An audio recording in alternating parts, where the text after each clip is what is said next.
Marami ka bang missing teeth pero kulang ang budget? So, if you guys want to find out how we did it, stay tuned.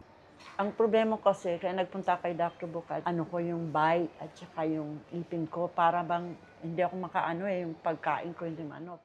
Okay, so itong patient natin for today, 5 na lang yung ipin niya sa taas, tapos itong sa baba niya, pangit na yung mga itsura sa baba. Iba-iba yung kulay kasi meron siyang mga crowns and yung mga natural teeth niya, iba na yung itsura. So, ang tanging gusto lang niya is gumanda, lumaki ng konti yung itsura niya, humaba ng konti yung ipin, at magpantay-pantay yung size, shape, color nung kanyang smile. Ang pwede natin gawin dito sa ating pasyente ay ginakit crowns natin, 3D printed crowns itong lower, 3D printed crowns din itong upper, may konti ditong 3 piraso, at 3D printed dentures. So lahat yon ay digitally made lahat. Ginawa namin lahat yon sa computer. Mabilis yun matapos, maganda itsura, at the same time, within 24 hours lang nagagawa na namin yung ating ipin. Actually, ginawa namin siya kaso nung pagbalik niya, hindi niya nagustuhan, medyo maliit yung nagawa namin. So sabi namin, huwag ka mag-alala ma'am, papalitan natin yan. So bumalik siya kinabukasan, ginawa na namin yun, nilakihan namin yung ipin, gumanda na yung itsura, at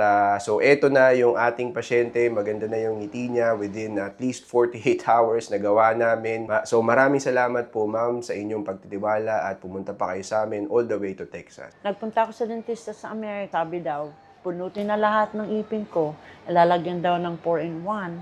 Pero ayoko naman yun dahil gusto kong isave yung mga may ipin ako 4 dito at saka isa dito, so 5 sa 4.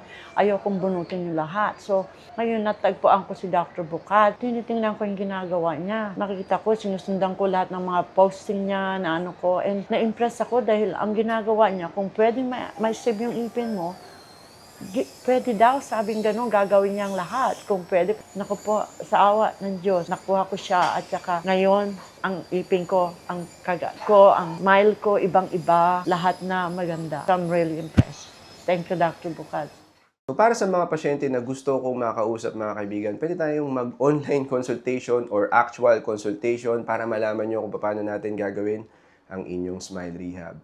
So thank you guys for watching my videos guys. Ako nga po pala si Doc Sly Bukad and goodbye.